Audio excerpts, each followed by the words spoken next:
রবিন মিয়ার পেজটা ডিসেবল করা হয়েছে।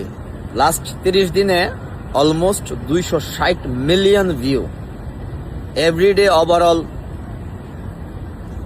5 to 8 মিলিয়ন ভিউ। যারা আমাকে রিপোর্ট দিছেন তারা আমারই দেশের ভাই, বন্ধু, ছোট ভাই, বড় ভাই। আমি সবাইকে স্যালিউট জানাইতে চাই।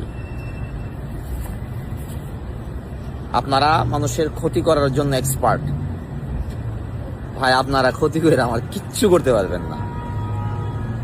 আমি বাংলাদেশের অজপাড়া গ্রামের একটা ছেলে, ফাইট করে এতটুকু আইছি। ভাবছেন আপনারা আমার পেজ খাইয়ে দিবেন বা আমার নামটা ফেসবুক থেকে খাইয়ে দিবেন? কিচ্ছু করতে পারবেন না ভাই। 2 দিন, 5 দিন, 1 সপ্তাহ আমার ইমোশনটা নিয়ে একটু কষ্ট দিবেন। আপনারা যদি আমার ফেসবুক রিপোর্ট দিয়া খাওয়ার চিন্তা করেন, তাহলে আমি বলি আমি ফেসবুকের যে বানাইছে এর কাছে আমি যাইতে পারবো। সো ডোন্ট প্যারা নিয়েন না। বাট কষ্ট লাগছে। আমি রবিন অনেক বছর যাবৎ ফুটবল নিয়ে কথা বলি, বাংলাদেশের ফুটবল সিস্টেম নিয়ে প্রতিবাদ করি।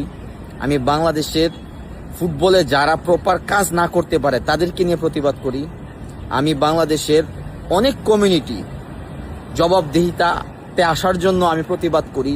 যদি সেটা আমার দোষ হয়ে থাকে, ওয়েলকাম আপনাদেরকে। আপনারা করে দেখান। আমি যেটা পারি আপনারা আমার থেকে যদি স্মার্ট হন, এর থেকে বেটার কাজ করে দেখান, আমি খুশি হব। আমি আপনাদের পাশে যাব। আমি অলওয়েজ মানুষকে উইশ করতে পছন্দ করি। আমি জানি না কারা রিপোর্টটা করছেন।